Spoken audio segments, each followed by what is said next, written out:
The dawn came cold over the Ashencourt Empire like it always did, and Seraphine Nightwhisper knew what waited for her in the training grounds. She walked slowly through the empty halls of the Imperial Academy with her wings folded tight against her back. The wings were beautiful, one's midnight blue feathers, tipped with silver that caught the starlight now. They were covered in scars that never fully faded. Each morning before the sun rose, she endured the same ritual, the same cruelty, the same pain. Seraphine pushed open the heavy doors to the training grounds. The courtyard was empty, except for 5 figures waiting in the shadows. Stood at the center with her arms crossed, the Magistrix was tall and perfect like all pure-blood elves. Her wings were pure white and spread wide to show her superiority. Around her stood 4 other cadets, all pure blood soul, eager to please their leader. Velcora smiled when she saw Seraphine approach. Was not a kind smile. The old half-blood elf stopped 10 paces away and kept her eyes down. She had learned long ago that meeting their gaze only made things worse. Velcora stepped forward and her boots made sharp sounds on the stone. She circled Seraphine like a predator examining prey.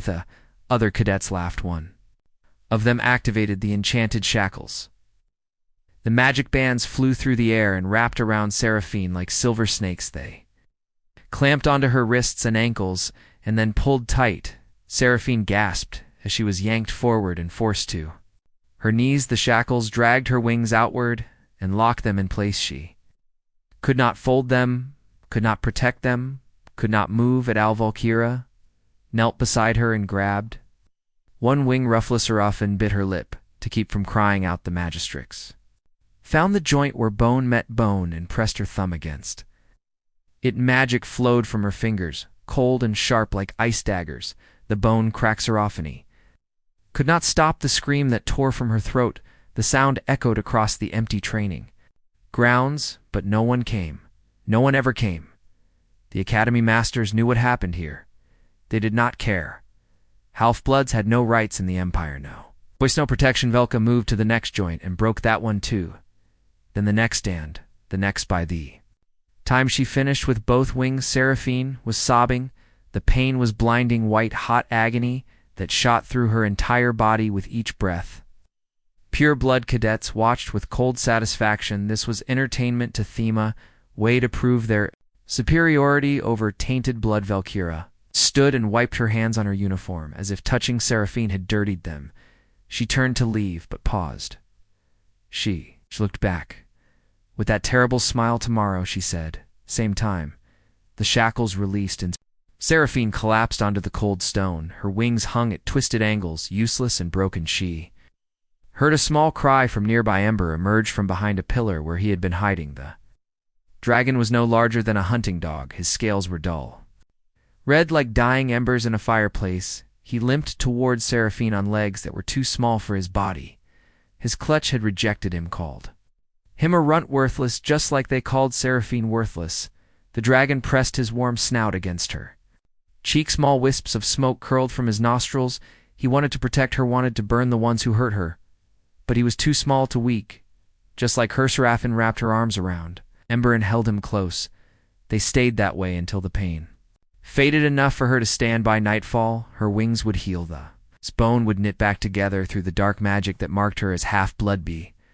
Tomorrow, they would be whole again, ready, lest they'd be broken once more.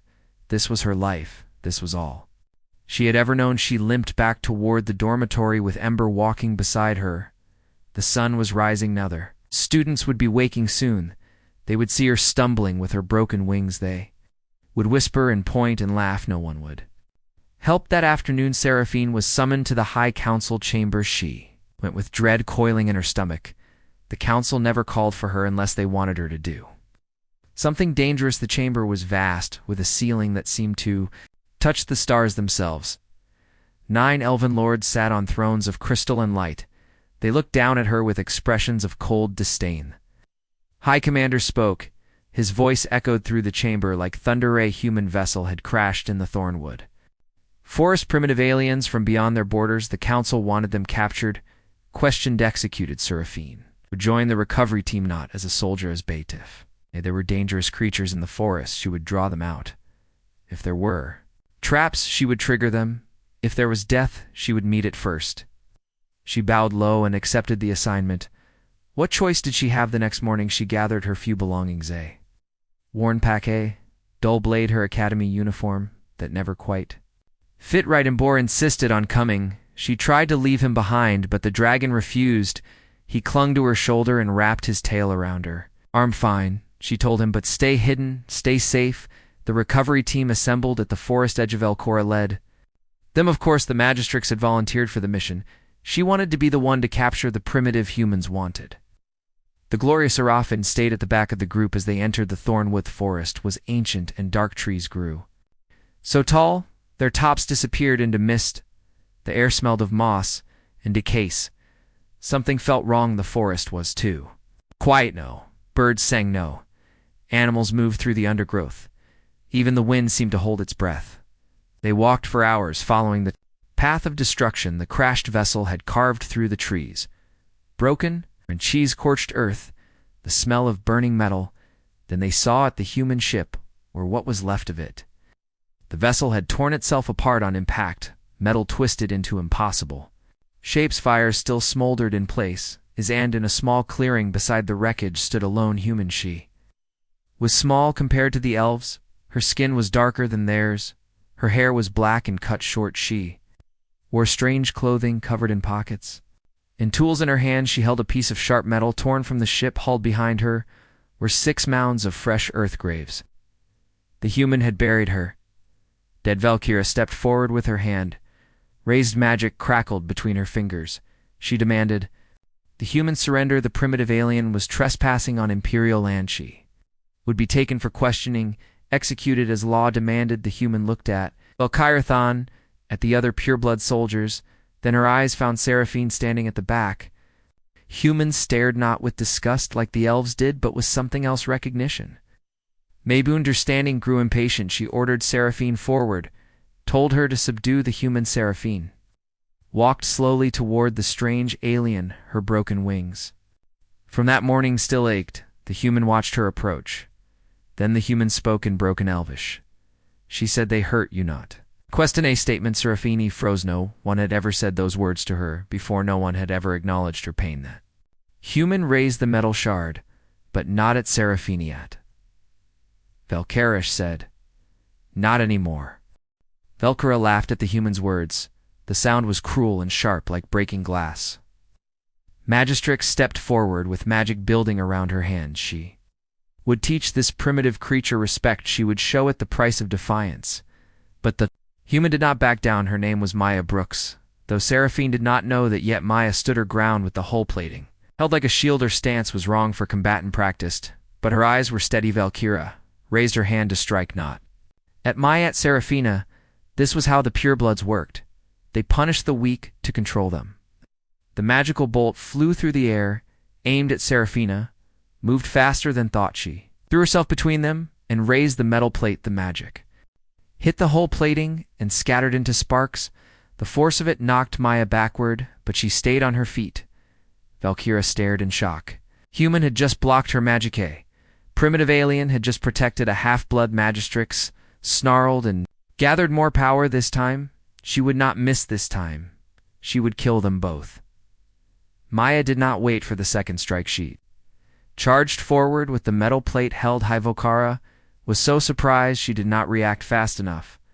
Maya slammed the whole plating into Valkyra's face with all her strength. There was a terrible cracking sound. The Magistrix's nose shattered. Blood sprayed across her perfect white uniform. The enchanted circlet she wore that amplified her magic broke in half and fell to the ground. Valkyra screamed and clutched her face. The other pureblood soldiers stood frozen. No one had ever struck a Magistrix before. No one had ever dared. Maya grabbed Seraphine's arm and yanked her toward the forest. "Run," she said in that broken Elvish. "Run." Now Seraphine stumbled after her. Ember burst from his hiding place and spread his small wings. The dragon took a deep breath and exhaled. Fire poured from his mouth, not the weak flames he usually made. Real fire, blue white and burning hot. It created a wall between them and the recovery team. The purebloods shouted and tried to go around, but Maya was already pulling Seraphine into the thick forest behind them. Alarms began to wail. The sound echoed across the empire. Someone had attacked a Magistrix home. had aided an escaped half-blood hunt was beginning. Maya and Seraphine ran through the thornwood branches, whipped at their faces. Roots tried to trip their feet. Timber flew overhead and guided them deeper into the shadows. They ran until their lungs burned, until their legs shook, till they could no longer hear the alarms. Finally, Maya stopped beside a fallen tree. She pulled Seraphine down behind it. They sat in silence while they caught their breaths. Seraphine stared at the human, this strange creature who had saved her, who had broken a magistrix's nose for her, who had risked everything for someone she did not even know. Maya pulled a small kit from one of her many pockets. She opened it and began sorting through supplies, bandages, strange bottles, tools. Seraphine did not recognize. "Let me see your wings," Maya said. Seraphine hesitated. No, she had ever offered to help with her wings before, and no one had ever cared. She slowly unfolded them. The damage from that morning's breaking was still visible. Twisted feathers, bruised skin fractures that had not fully healed. Maya sucked in a breath through her teeth.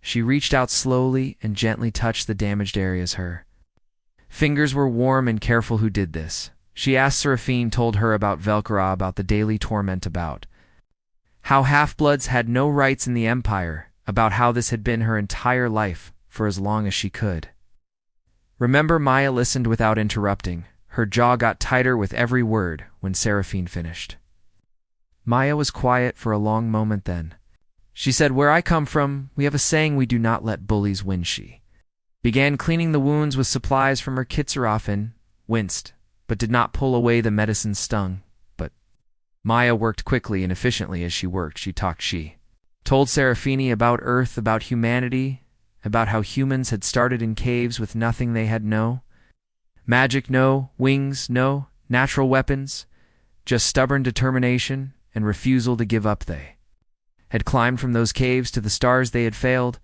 countless times, but they always got back up. They always kept going. Seraphine listened in wonder. She had never heard of a species like this. The Empire taught that humans were primitive, weak, not worth notice. But Maya did not seem weak. She had shattered a magistrix's nose. She had created a wall of fire through a small dragon. She had saved a stranger without hesitation. Ember curled up between them. He was watching Maya with bright, interested eyes. The dragon had never been this calm around strangers. Before Maya noticed him and smiled, she pulled something from another pocket. It was a ration bar, some kind of compressed food. She broke off a piece and offered it to Embertha. Dragon sniffed it cautiously. Then he took it and swallowed immediately. His scales began to glow brighter. The dull red became vibrant like fresh coals instead of dying ones. Maya raised an eyebrow.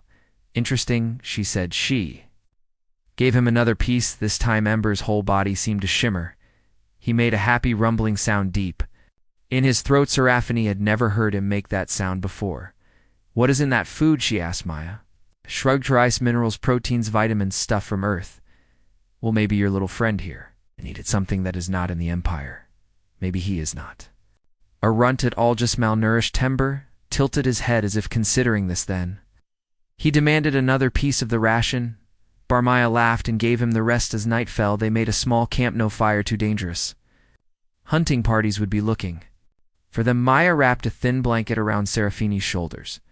The half-blood elf stared at her. "Why are you helping me?" she asked. Maya met her eyes. "Because you needed help," she said. "Simply because what they did to you was wrong. Because someone has to stand up to bullies, and because," she added with a small smile, "where I am from, we believe everyone deserves a chance to fly." Seraphine felt something wet on her cheeks. She was crying, but not from pain this time. No one had ever said such things to her before. No one had ever treated her like she mattered. Maya did not comment on the tears. She just sat beside Seraphine and kept watch. Ember climbed onto Seraphine's lap. The dragon was already noticeably larger than he had been that morning. His scales glowed in the darkness. His eyes were brighter, more alert. He looked at Maya and then at Seraphine. Then he made a decision. He breathed a small puff of flame. It formed a shape in the air. "Heart." Maya grinned. "I think your dragon likes me," she said. Seraphine laughed. It was a rusty sound. She had not laughed in years, but it felt good. In the distance, they heard horns. The hunting parties were sweeping the forest. They would have to move again soon, but for this moment Seraphine felt something she had never felt before: hope. Morning came too quickly. Maya woke Seraphine before dawn and they moved deeper into the thorn wood. Hunting parties were getting closer. Seraphine could hear their horns echoing through the trees.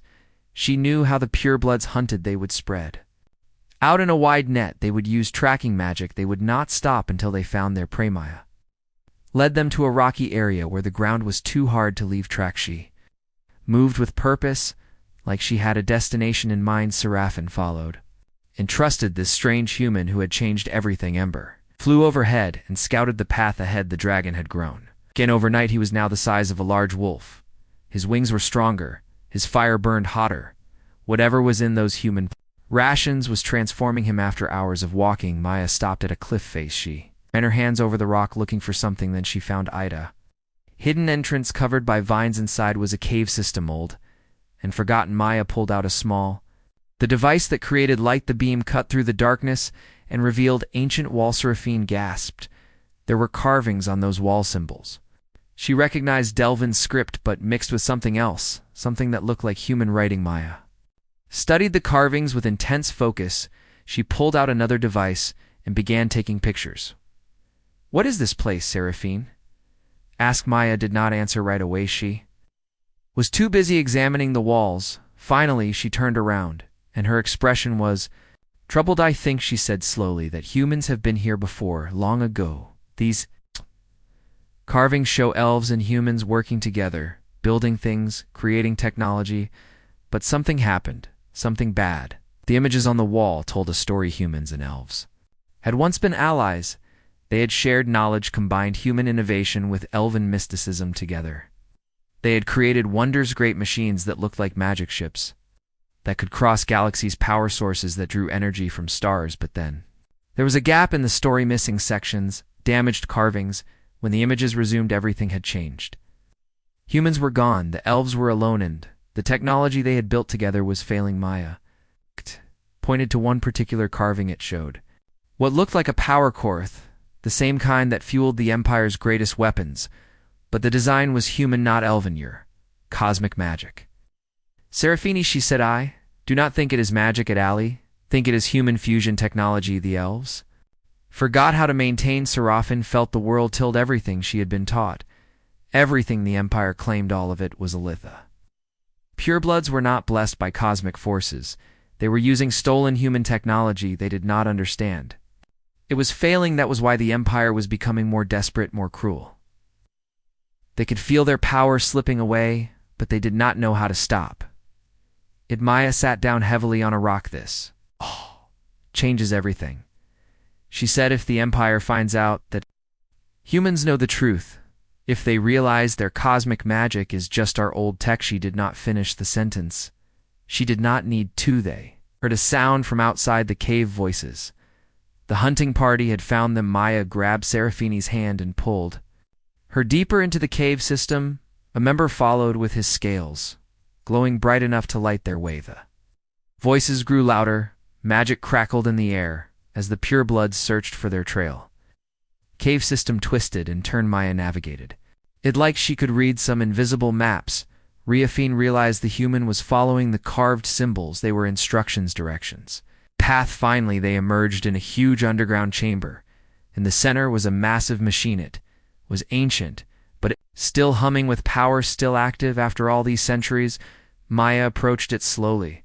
Her fingers traced the controls. "This is a fusion core," she whispered. "Real one. Not corrupted, not failing. This is what the Empire used to power their civilization before. They forgot how to build more." Seraphine heard footsteps behind them. She turned and saw Velcora emerge from the tunnel. The magistrix looked terrible. Her nose was bandaged. Her eyes were filled with rage. She had tracked them here personally. Around her were a dozen pureblood soldiers, all armed. All dangerous. Velcora raised her hand, and magic crackled around it. "To have caused us much trouble, half-blood," she said. "You and your primitive pet butt. It ends now." Mia stepped in front of Seraphina. She had no weapon, no magic, just her courage. The fusion core behind them began to pulse faster, responding to the magical energy in the room. Maybe responding to something else. Ember landed between them and Velcorith. Dragon had grown again. Now he was the size of a horse. His scales burned bright blue. He spread his wings wide and roared. The sound echoed through the chamber. It was not the small cry of a run-tit. It was the challenge of something ancient, something powerful. Valkyra laughed. One small dragon, she said against. All of us. Maya smiled. It was not a nice smile, she said. You are not fighting just a dragon. You are fighting something your empire forgot. Human stubbornness. Then she did something that shocked everyone. She spoke to the fusion core in human language. The ancient machine responded. Lights flared to life. The chamber filled with energy. Pure-blood soldiers stumbled back. Their magic was going haywire. The fusion core was interfering with its Seraphim. Felt something change in the air. Her wings, which had always been broken, always been weeks, suddenly felt different. Stronger. They began to glow with the same blue light as ember. She spread them wide, and for the first time in her life, they did not hurt. Valkyra screamed in rage. She threw everything she had at them. Bolts of corrupted magic, enough power to level a building. Inhaled deeply, then he breathed fire. But not normal fire. This flame burned white-blue, hot enough to melt stone. It met Valkyra's magic emitter. The two forces collided. The explosion shook the entire cave system. When the smoke cleared, Valkyra was on her knees. Her magic was exhausted. Her soldiers had fled. She looked up at Seraphine with hatred. You have doomed us all, she said. The High Council will never let this stand. They will declare war on all humans. They will burn your precious earth to ash just to erase the proof of their lies. Maya pulled out a small device. She pressed a button. A hologram appeared. It showed everything: the carved walls, the fusion core, the proof that elven power was human technology, and it was broadcasting too. Every screen in the empire, to every city, every home, every citizen, the truth was out. Seraphine looked at Maya in wonder. When did you? Maya grinned. The moment we entered the cave, she said. I have been recording everything, sending it to my ship's emergency beacon, waiting for the right moment. Empire built on lies just crumbled. Now comes the hard part, building something better. The broadcasts spread across the empire faster than wildfire. In cities and towns everywhere, elven citizens watched the truth unfold on their screens. Saw the ancient carvings, the human-elven partnerships, the fusion technology disguised as cosmic magic. They saw Seraphine's broken wings, the daily tortures, the lies the High Council had told for generations. Broke out in the Capitalif bloods who had lived in shame suddenly stood tall. Per bloods who had questioned the cruelty demanded answers. Empire was tearing itself apart, but Valkyra had not lied about one thing. High Council was not going to surrender quietly from their position in the cave. Seraphine and Maya monitored the communications. Maya had tapped into. The council had declared a state of emergency. They claimed the broadcasts were human propaganda lies meant to weaken the empire. They had done something terrible. They had declared war on all human space. The human vessel was now marked for destruction. The coalition fleet that had sent the Pathfinder was now a target. Hundreds of human ships, thousands of lives, all in danger because Maya had exposed the truth. Maya sat with her head in her hands. I did this, she said, quietly. Thought showing them the truth would help. I just started a war, Seraph. Knelt beside her. You showed them what they needed to see. She said, what happens next is not your fault. Is the council's choice to fight instead of accept? Changenbur growled low in his throat. The dragon was now massive too. Large for the cave, he had to crouch to fit inside. His scales burned with constant blue-white fire. He was beautiful, powerful, everything a dragon should be, and he was furious. Maya looked up at Serafino. We have to stop this, she said. We have to end the war before it really begins. But how? We are two people and a dragon against an empire. Seraphine smiled. Then you find more people. The broadcast did more than just show the truth. It showed half-bloods like me that we are not alone, that we deserve better. We'll rise, they will fight. And Maya added, we have friends coming. Her emergency beacon had done more than broadcast the evidence. It had sent a distress signal. The coalition had received it. Help was coming. They emerged from the cave to find the forest filled with people, not pure-blood soldier, shelf bloods, dozens of them.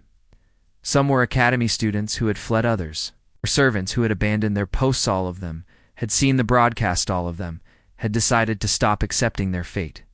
Tall half-blood woman stepped forward. Her name was Commander Grace Winters, but she was not quite what she seemed. Grace had been undercover in the Empire for years, posing As a half-blood servant gathering intelligence for the coalition she had been, waiting for the right moment to reveal herself. That moment had come. Grace pulled back her hair to reveal a communication device hidden behind her ear. She spoke quickly in human language, confirming coordinates, requesting immediate support within the hour. The sky above the Thornwood began to fill with ships, not elven battle cruisers, coalition vessels, sleek and fast-armed with weapons the Empire had never seen. Leading them was the warship Defiance. Its captain was Grace herself. She had been playing two roles: servant on the ground, commander in space. The Empire scrambled to respond, their battle cruisers launched from orbital platforms powered by the failing fusion cores. They did not understand the two fleets met above the planet. The battle was immediate, and brutal. Coalition ships moved with precision, human tactics unpredictably aggressive. The elven cruisers relied on their magical shields, but those shields were just energy barriers, and the coalition had spent years studying how to break them on the ground. Maya worked frantically. She had a desperate, impossible plan, but it was all they had. Empire's central power nexus was in the capital city. It controlled all the major fusion cores across the planet. If they could reach it, if they could expose it for what it really was, they could end the war in one strike. But the capital was heavily defended. Pureblood elite guards, battle mages, automated defenses. Grace looked at the tactical display. Suicide, she said. Evan, with our ground forces we cannot fight through. That's Raffin stepped forward. Do not need to fight through it, she said. You need someone who knows the way. Someone. They will not expect a half-blood. Grace considered this. Then she looked at Ember. And what about your dragon? Can he fly in vacuum? Member spread his massive wings. He breathed a gout of flame that burned so hot it turned the air itself into plasma. Maya grinned. I think that is a yes. The plan came together quickly. The coalition fleet would engage the elven battle cruisers, draw their attention upward. Meanwhile, small team would infiltrate the capital. Seraphine would guide them through the servant passages. She knew the routes half-bloods used to move unseen.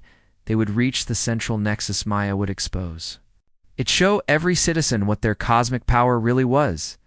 And Ember would be their ace, their final weapon if things went wrong. The team assembled. Grace led a squad of coalition soldiers. Maya carried her engineering tools. Seraphine wore a servant uniform that made her invisible to pure-blood eyes. And Ember, he could not hide, so he would provide the distraction. The dragon launched himself into the sky, flew toward the capital with wings spread wide, blue-white fire trailing behind him. Every defense system in the city locked onto him. Every battle mage turned their attention upward, and while they were distracted, the infiltration team slipped inside, moved through servant corridors, past kitchens and storage rooms, places the purebloods never looked. Seraphine led them with confidence. This was her world, the hidden spaces where half-bloods existed. Soon he reached the Nexus chamber. It was a massive room. Crystal spires reached toward a domed ceiling. In the center was the fusion core, corrupted and failing, held together by magic that was slowly killing it. Tan surrounding it, the Council of Nine. They had been waiting. Valkyra stood with them, her face healed, but her expression twisted with hate. She had known they would come, had prepared a trap. The pureblood guards emerged from hiding, dozens of them, all armed already. Grace and her soldiers opened fire. The chamber erupted into chaos, magic against bullets and ancient power against modern weapons. Maya ran for the fusion core. She had to reach the controls head to broadcast the truth one more time, make it impossible to deny her. A fiend spread beside her, her wings spread wide, glowing with that strange blue light. She realized something. The fusion core was not just powering the Empire, was powering her, healing her, making her strong. This was what she was meant to be, not broken, not weak. Hole above them, the ceiling exploded. Denver crashed through. The dragon had grown even larger, fed by the energy in the air. By the rage burning in his heart, he landed between the team and the council. He looked at Velkarath Magistrix, who had broken Seraphine's wings every dawn, who had caused so much pain. Member Rordan. For the first time, Velkara looked afraid. The Council of Nine stood frozen before the massive dragon. Ember had become something beyond their understanding, a true star dragon. His scales burned with the light of suns. His wings cast shadows across the entire chamber. When he breathed, the air itself ignited. Velkara tried to summon her magic, tried to strike him down, but her power was nothing compared to what Ember had become. He swatted her attack aside like an insect. Then he did something unexpected. He did not attack. Instead, he turned to the fusion core, the ancient machine that powered the Empire's lies. Maya understood immediately. "Get back," she shouted. Everyone moved. The Coalition soldiers retreated. Grace pulled the wounded to safety. Seraphine stood beside Maya, watching. Trusting Ember approached the fusion core. The machine was failing. Cracks ran through its surface. Energy leaked from broken seals. It was dying, taking the Empire's power with it. The dragon placed his claws on the core gently, carefully.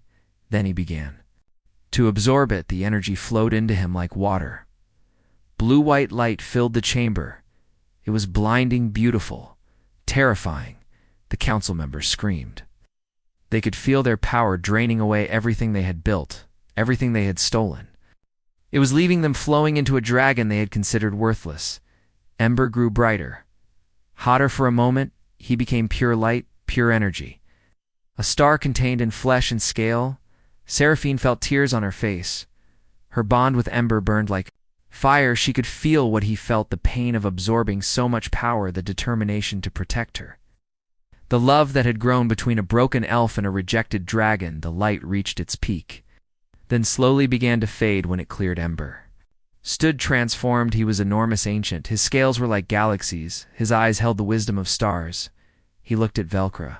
The Magistrix fell to her knees. Her power was gone. She was nothing, just an elf who had built her identity on cruelty, who had tortured others to feel strong without her magic. She was empty. Ember growled. One word in the ancient dragon tongue. Seraphine translated. Said enough. The Council of Nine tried to flee, but the chamber doors opened. Half-bloods poured in. Servants and students, workers and slaves, all those who had been invisible for so long. They surrounded the council. They were not armed, did not need to be. Their presence was enough. This was over. Grace stepped forward. She activated her communicator. The Coalition fleet ceased fire. The elven battlecruisers, now without power from the central nexus, were forced to stand down. Across the Empire, every fusion core went dark. Every magical device stopped working. The cosmic power that had defined elven civilization was gone, absorbed by a dragon who had been called a runt. Maya approached the council. She held her recording device. Everything had been documented. The fusion core, the absorption, the proof that their power had been human technology. All along, this goes to every citizen, she said. Every planet, every species, the truth. One of the council members, an old elf with silver hair, looked at her with hollow eyes. "What have you done?" he whispered. "You have destroyed us," Maya shook her head. "No," she said. "You destroyed yourselves. You built your civilization on lies and stolen technology. You tortured those you considered beneath you. You refused to adapt, to learn, to grow. We just showed everyone what you really were, and now you face justice." The trials began within days. The High Council was arrested not by coalition forces, by their own people. Elven citizens who were tired of the cruelty, who wanted something better. Velcra was among the first to be judged. She stood before a mixed tribunal, elves and humans working together. Evidence of her crimes was overwhelming. The daily tortures, the murders, the abuse of power.